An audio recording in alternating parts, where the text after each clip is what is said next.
again to Policy Drivers, the video podcast where we have a chance to talk to leaders in planning and policy here in Texas who are working to make our state a better place. So today we have an opportunity to speak with Representative Celia Israel. She was elected in 2014 to represent House District 50 in the Texas legislature. She serves on the House Committee on Homeland Security and Public Safety and the House Committee on Elections, focusing on public safety and making voting easier for all Texans.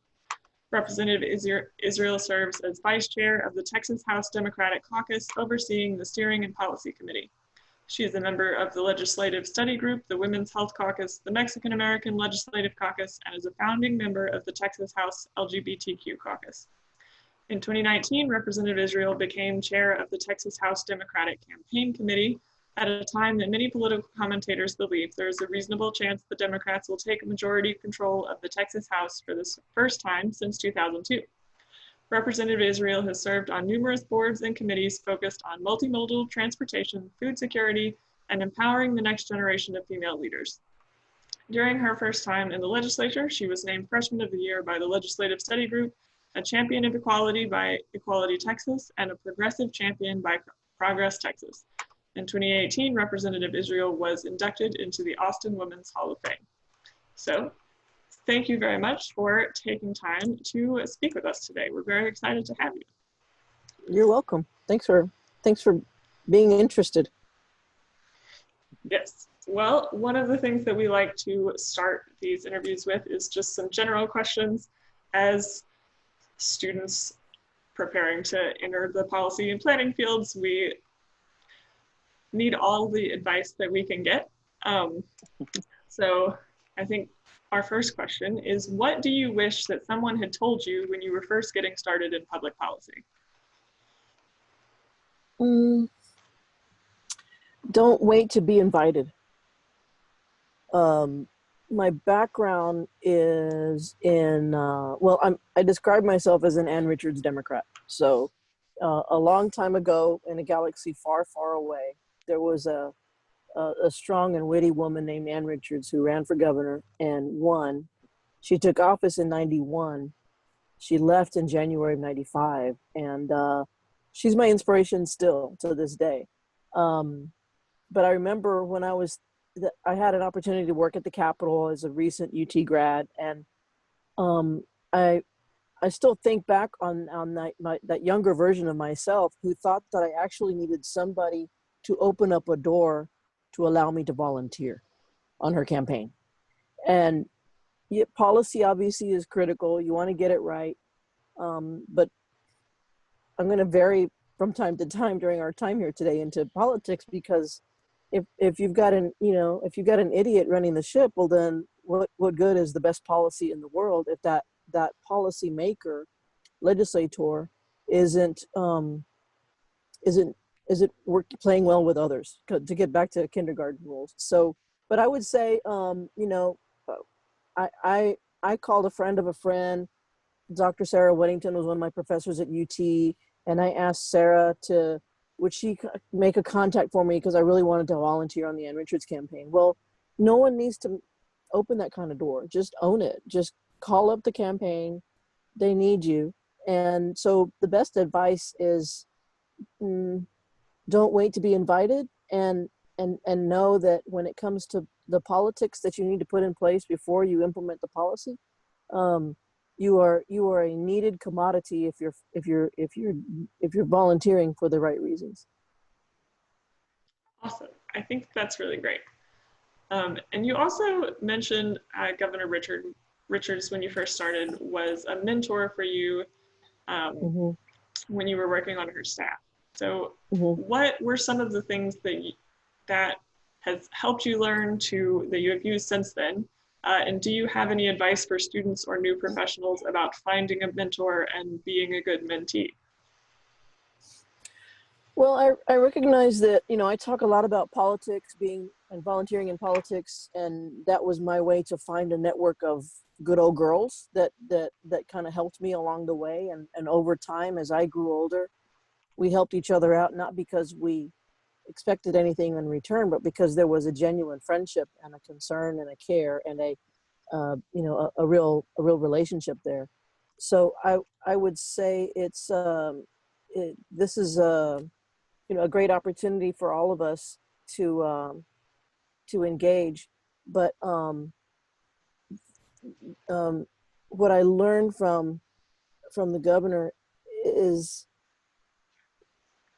unfortunately, in this day and time, sometimes the word diversity has been used to be a negative connotation. And when Ann was running for governor, this was back in 89 and 90, she was very adamant, and one of the pillars of her campaign was, I want a Texas government that looks like the people of Texas. And the demographic changes were obviously already happening back then. We've only become more colorful since then. So Anne really instilled in me that diversity at sometimes it's difficult to obtain, but it's if you want it, you gotta dig a little deeper. And my job in the governor's office was, I was one of several people who went out and found the overachievers who wanted to be on boards and commissions and do good stuff for Texans. And Anne really instilled in me that the list, my job was to give her a short list and she made a pick. So I vetted people, but if that list wasn't geographically diverse, gender diverse, racially and ethnically diverse, be ready for the wrath of Ann Richards to come raining down on you.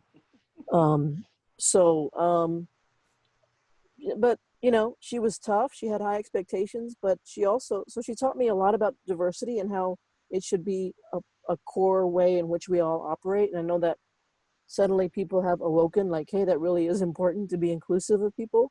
But she instilled it in me at a young age. And the other thing is just, if you're not having fun at your job, then find another job. Anne had, of course, a razor sharp wit. And what I found today and over the last few years is I really miss politicians who have a sense of humor. Like, show me that you're having fun. I'm referencing, of course, our governor and lieutenant governor who seem to scowl a lot. But I found myself doing that as a Democrat with all of those Democrats up on stage. No one was breaking through. And I was like, tell them a story. Let them know something significant in your youth or what molded you or shaped you. Let us connect with you and crack a damn joke. So for me, I want all of you guys, no matter the twists and turns that your careers may take, is they're going to take unforeseen twists and turns, but you gotta have fun. You gotta have fun. And what we do sometimes is deadly serious. But when you're working with a team of people, hopefully you believe in the cause and you believe in one another and you build bonds for life. And I'm a big believer that humor and not taking ourselves too seriously is part of it. I think that that's very helpful, especially right now. Everything seems a little discouraging. Just in the world right now, we've all been stuck in our houses for several months at this point. So I guess maybe in light of the need for a little bit more levity, how would you suggest that we can help sort of maintain that and maintain a sense of community at the same time when, like, so many people feel really separated and isolated right now for one reason or another, whether it's social distancing or just people aren't really doing a great job at the world. Yeah, people are feeling really isolated from everything else, whether it be someone with different political affiliations or just their friends that they're accustomed to seeing. How do we sort of cultivate that levity and sense of community when there's a lot of things making it really hard right now? Yeah. Well, yeah, it's tough. I noticed there's a lot of stories lately about our collective mental health. The basic guidelines seem to be keep a schedule, get your exercise in, And which is really good advice. I think we all kind of can get into, yoga pants mode, and then we forget that we need to call our best friend. Like, quit bitching about being angry and alone. Like, pick up the phone and call your best friend, and hopefully you guys have several best friends. I lost my mom June the 1st in El Paso, and as you can imagine, I got a ton of text messages and Facebook messages and stuff like that. But I found that it was also cathartic for me to call people up a couple weeks later and said, I know you love me, and I know you're thinking about me, and I just want you to know I'm in a good spot. And there's something to be said for just an unscheduled conversation with people that will love you no matter whether you got your bachelor's degree or your PhD or whatever. They care about you no matter what the letters are after your name. I think it's really important for us to keep that personal connection. Sometimes it's just got to be through an unscheduled telephone call. I think that is especially important because one of the things that people have been talking about is Zoom fatigue, but that also means you're going to schedule your Zoom call. And so it is like everything is planned now. So I think that you're exactly right that we have to leave room for more sort of organic interactions with people. But I want to get back to some other questions. So obviously at this point, you have a lot of experience as an elected official. And so we just wanted to ask, what are some of the ways that working as an elected official is different from working in policy in another role? And what are some of the advantages and disadvantages of that specific role? I don't know. It's interesting. I've been on both sides. I've been obviously on the floor of the House of Representatives, where I can gripe in public, advocate in public, cry in public, unfortunately. And I've been on the other side of that, which is a state employee who is implementing policy. And as a legislator now, I see the biggest beef I have with state government right now, and you'll forgive me if I keep drawing upon my past, because I'm 56 damn years old now, and I remember that state employees in particular were just state employees who were implementing policy and trying to do the best they could with the legislation that was passed. We pass a bill, state employees have to decipher it and put rules and regs to it. I'm really disappointed and lament the fact, and I speak from the heart, because not only was I just a regular chick drawing a paycheck, but I have a lot of state employees in my district, so I'm referencing them, and that it really hurts my heart that there are really good and decent people who want a pension, who want a decent paycheck, and want to work on policy that speaks to their heart, but they got to look over their shoulder and say, oh, what's the governor going to say about this? And I'll give you an example. About 4 years ago, the Health and Human Services Commission, it was in December, and it was about to be the end of the year, and they very, very suddenly cut off contracts for HIV and STD testing in 3 Gulf Coast counties that were designated for Planned Parenthood. The contracts were about to expire, but no one had heard anything in Planned Parenthood about them not being renewed. So everybody's just chugging along.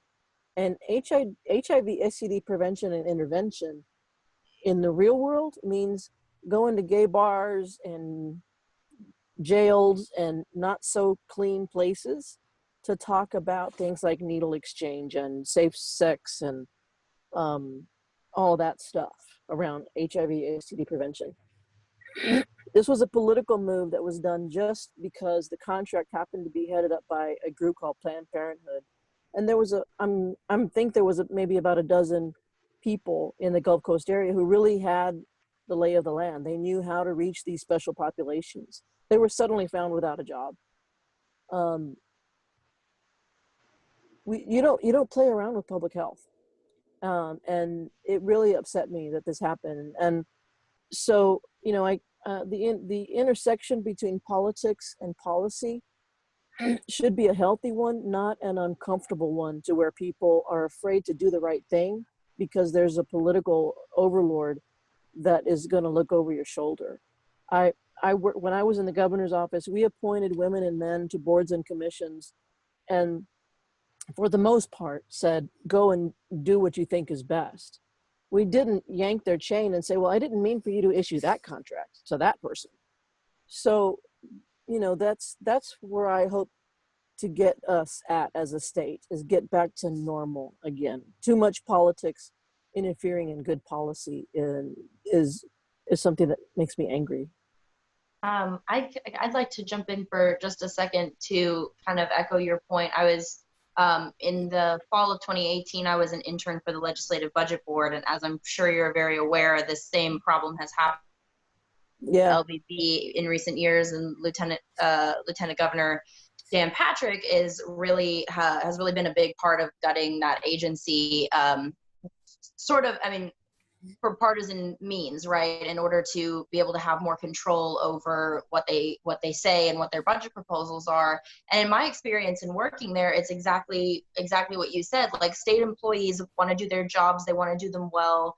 They're not, they don't have an evil agenda to take the state down. Like, they're trying to help the state. And in my time there, I met a lot of really dedicated, wonderful people in Health and Human Services Commission and some other agencies that were really dedicated to just making Texas work better. And so I think that if we can keep our eye on the idea that if a policy is a good policy, then it will work, and we don't have to self-sabotage ourselves if we've got the right goals in mind, if we're thinking about helping everybody and not just avoiding stepping on the toes of people who have power, right? So I'm definitely with you on that. I just wanted to echo that. She seconds that motion. Yes.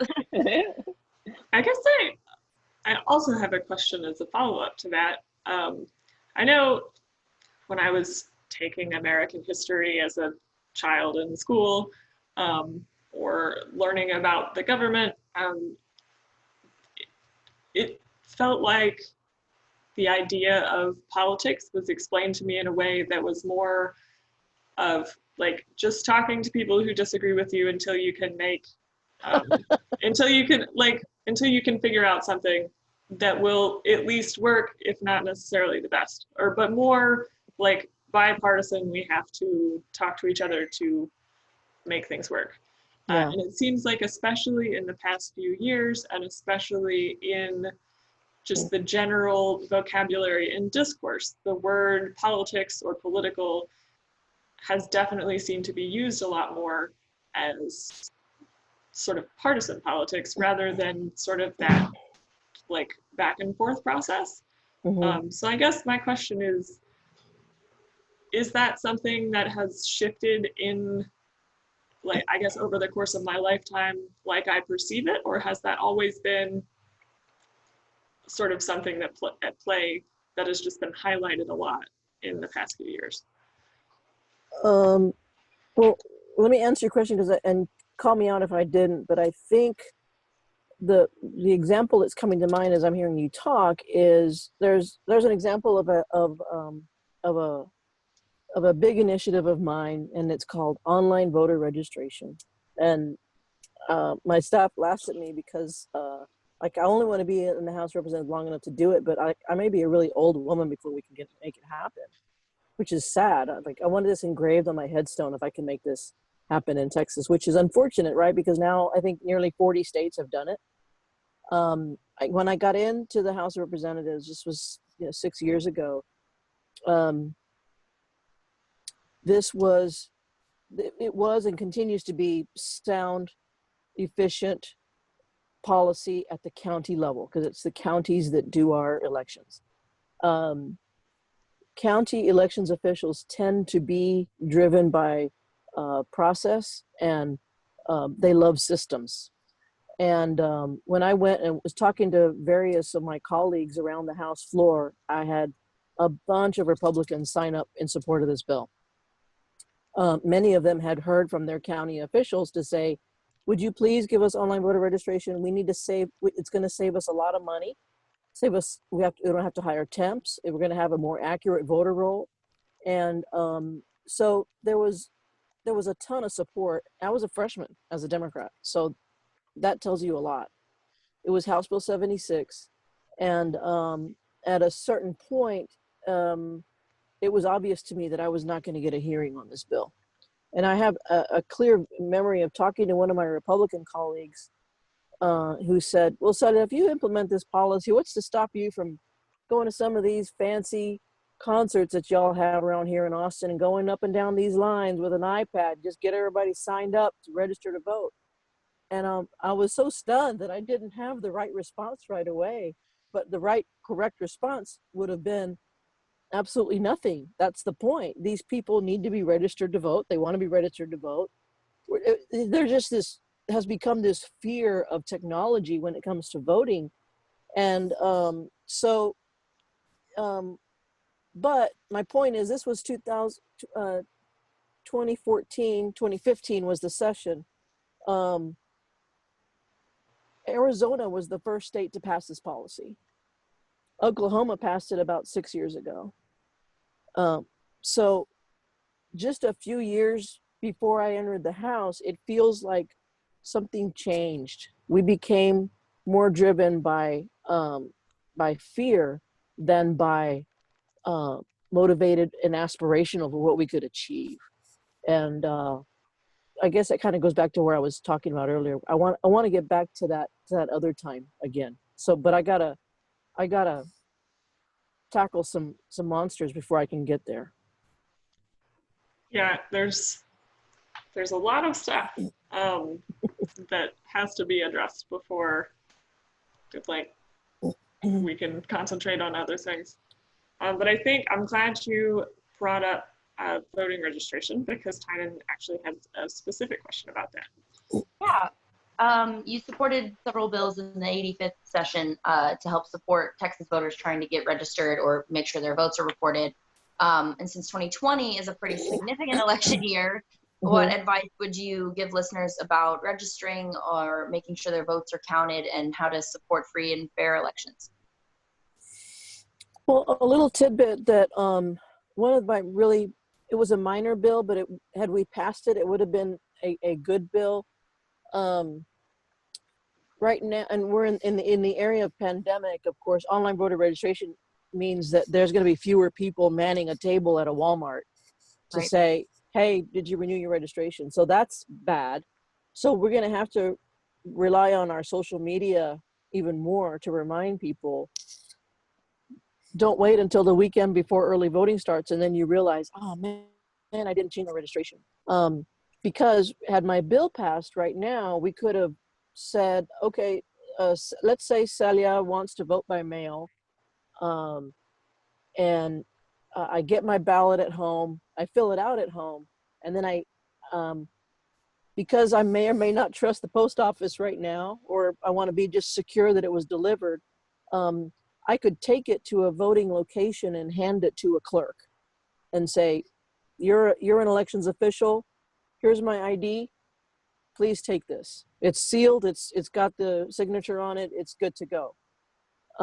We can't do that right now in Texas without legislation. I hear that the governor is trying to work on something that would actually help us with that situation. So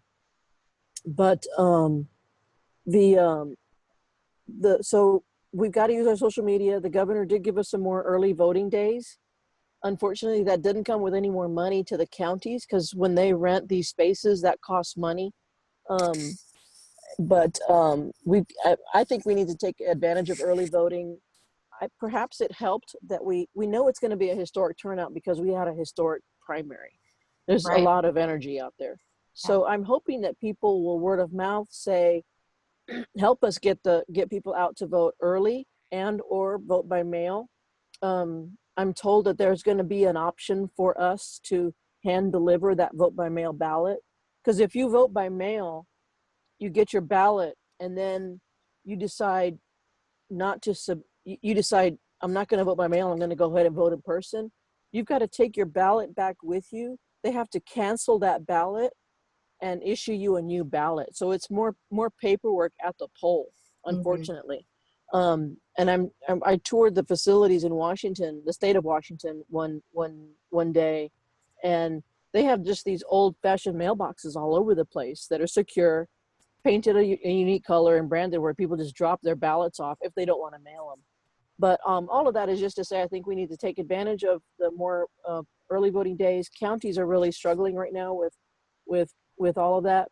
It doesn't look good on counties that you have people waiting in line 4, 5, and 6 hours. No one should have to do that. But it does make me feel good that so many people want to vote. So we should all be anticipating a wave.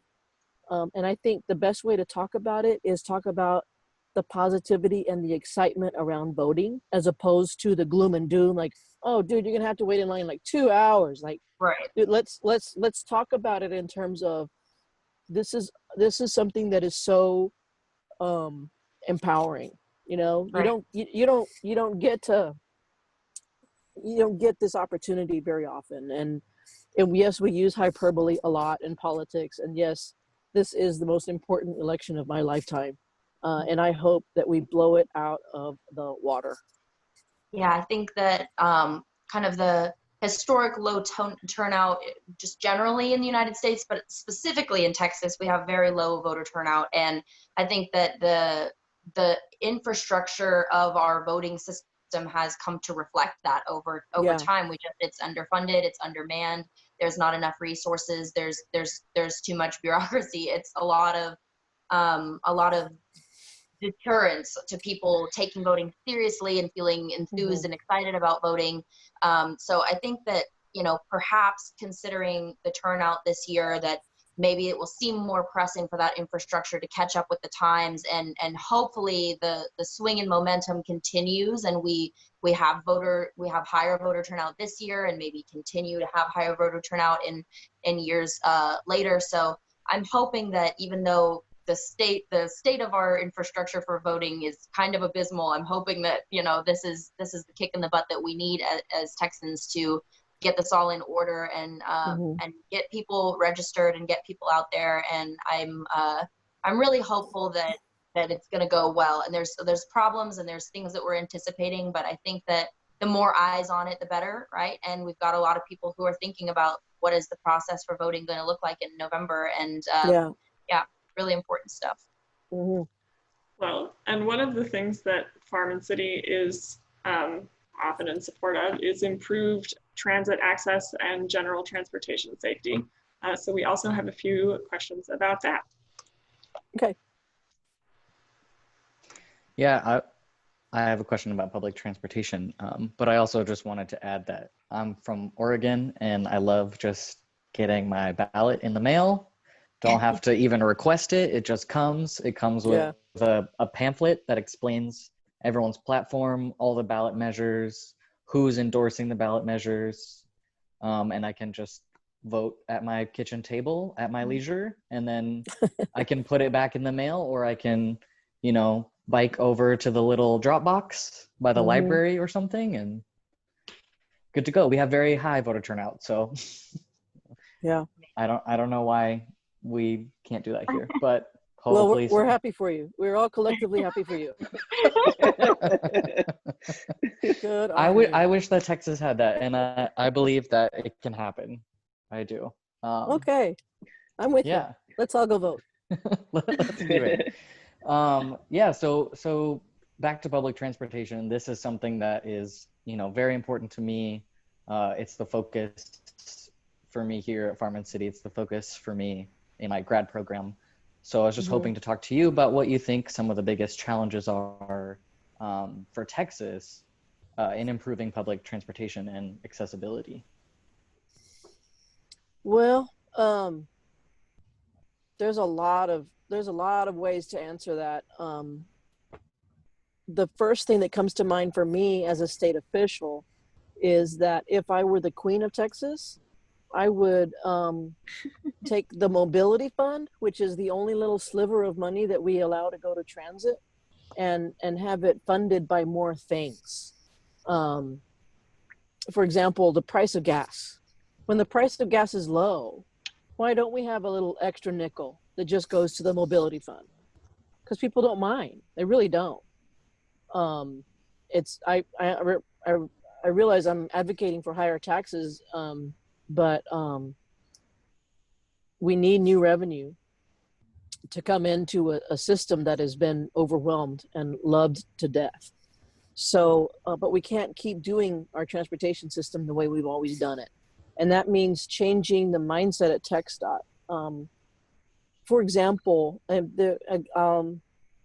few years ago, this was back in, I believe it was pretty sure it was 2015, 2014, before we entered the session for 2015, TxDOT gave Cap Metro a grant for the Red Line so that they could expand their Red Line. And the Red Line, for those of you who don't know, is a 32-mile track that goes from Leander to downtown Austin. It was existing track. It was not the ideal route, but it was a way to get that flavor of train service in. And it's full every morning. So anybody who comes out of that onto the convention center every morning it's just packed in normal times. The TxDOT gave Cap Metro, I believe it was a $300 million grant to buy more cars, do more sidings, which is a way to have the train kind of go over to the side and allow for another train. In other words, you could have more frequency with this money. So it wasn't to pay everything, but it allowed Cap Metro to draw down some more federal money. We haven't had another grant go to Cap Metro since then. And what I believe was happening, the gentleman who was running TxDOT at the time has since been fired. We've had a governor who's been able to put his footprint, his stamp on the appointees at TxDOT, who think while we're getting overridden with people, their thinking is that roads are a priority, not transit. And I think it's the other way around. It should be about throughput, not about roads.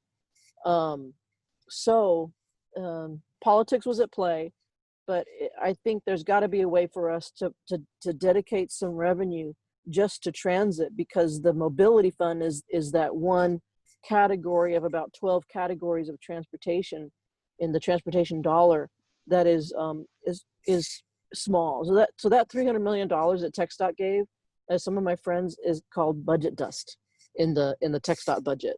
So we're talking about, like, I don't know, multiple billions of dollars in their budget. So we need to find a way to support transit. But I believe, unfortunately, as the climate changes, the environmental reasons for why we need transit become more relevant. And has always been a fight around transit, like, well, why should I vote for that line? Because it's not going to help me, which is a real selfish way of looking at thoughtful policy. But now it is going to help you, because even if you don't use it, there might be some UT students across the highway that are living in a dense unit that are going to use it. Like, I think people are more open to it now, because if you can show them that it's going to be something that somebody's going to use, even though they may not use it, you can make an environmental argument now for transit.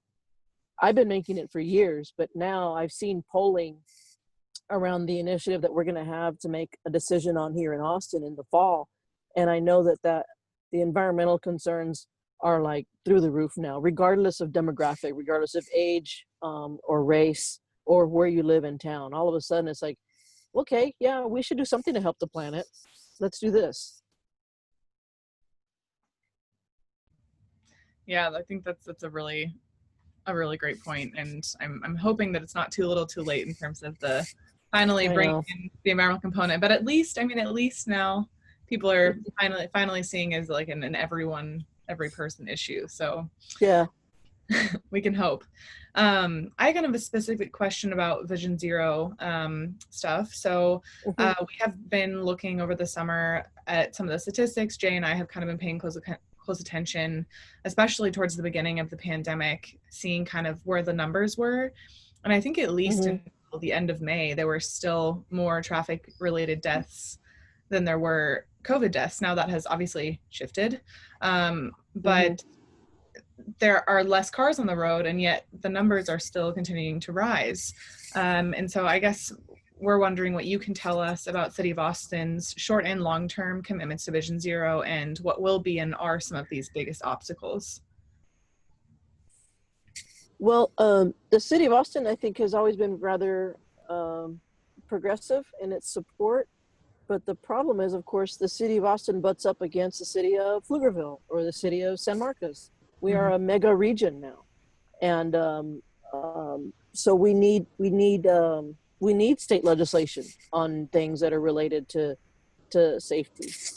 My speed limit bill being an example, or another bill that you all are familiar with, which is as simple as a full stop at a crosswalk. Right. Instead of that California rule that right. I have been guilty of, but we should not get used to that. Like, that respect the folks that have every right to be in that crosswalk. Absolutely. So, but the sometimes prioritizing pedestrians over cars is perceived as socialism in the Texas legislature. Yeah. So there's that political lens again that I'm bringing up, in that we're living at a time when unfortunately people aren't listening to scientists when it comes to the pandemic, and we sure as hell don't listen to transportation engineers when it comes to transportation.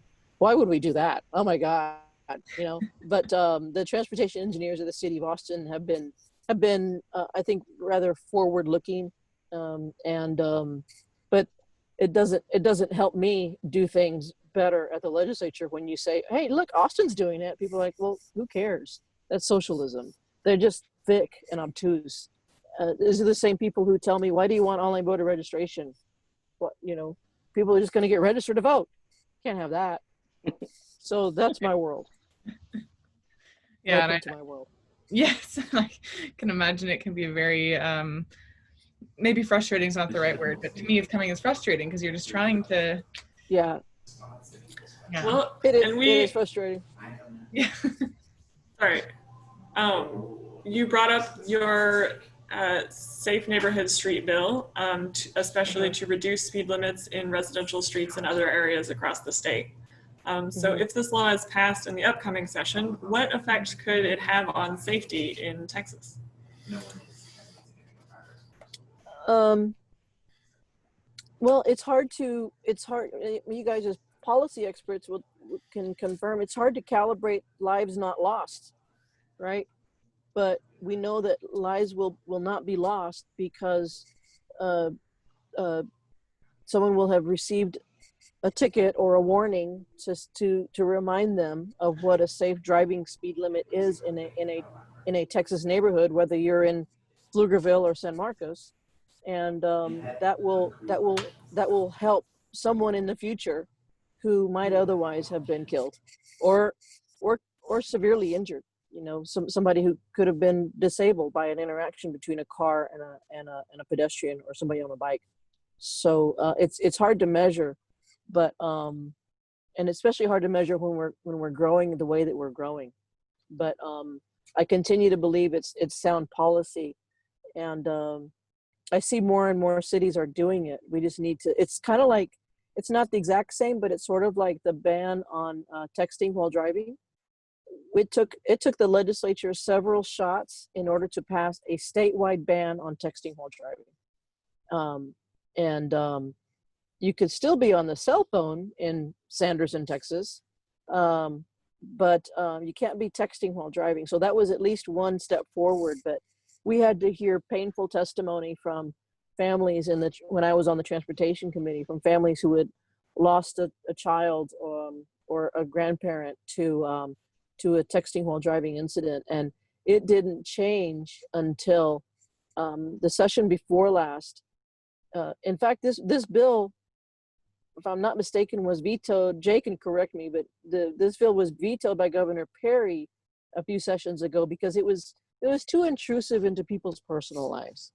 And Mhm. you know, how about for all the women in the audience, having a wand planted up your lady parts is kind of intrusive too, but nobody ever says anything about that. So it's just selective how these arguments are made. But we've had very painful testimony that you guys have helped us coordinate, which is, but it's important. As hard as it is for me to hear, and as hard as it is for the witnesses to recount their pain, it's important to do, because it puts a real human story to a tragedy that could be avoided. Can I jump in there just on, I think you did an amazing job last session on the Safe Neighborhood Streets bill and getting a bipartisan bill and getting Republican and Democrat co-authors. And it passed the Transportation Committee. And that's my secret fantasy, is that some of these safety things really can be a good bipartisan bill. And do you think that's a real possibility this session, that maybe saving lives could be something we actually all could agree on? Yeah. Well, I'm going to go a little rogue on you and talk about partisan divides, in that in my first session there was 52 Democrats. In my second session there was 55 Democrats out of 150 people. And then last cycle there was 67 Democrats. So we are 9 seats away from controlling the tone and the tenor of what happens on the floor of the House. And if you've seen the tone and the tenor of what we've been arguing about, it's not been helpful to anything. So I want the gavel in the House.